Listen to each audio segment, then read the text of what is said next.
بسم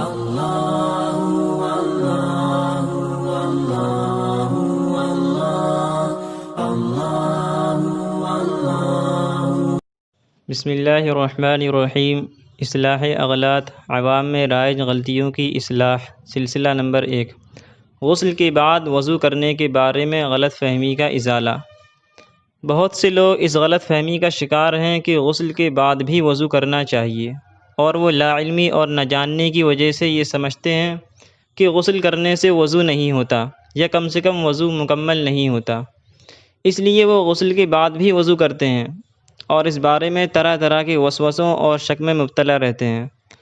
حقیقت یہ ہے کہ یہ صرف غلط فہمی ہے جس کی شریعت میں کوئی حقیقت نہیں۔ غسل کے بعد وضو کرنے کے بارے میں درست مسئلہ درج ذیل ہے۔ غسل کے بعد وضو کرنے کا حکم۔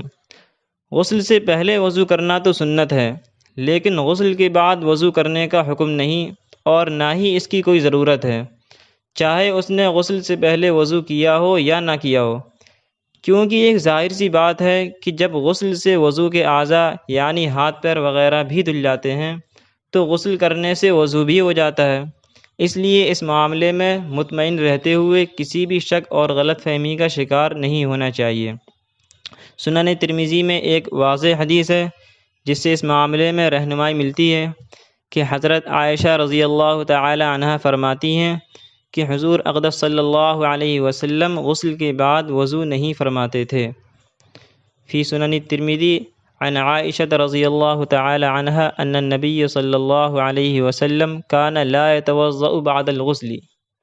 هذا حدیث حسن صحیح باب فی الوضوء بعد الغسل۔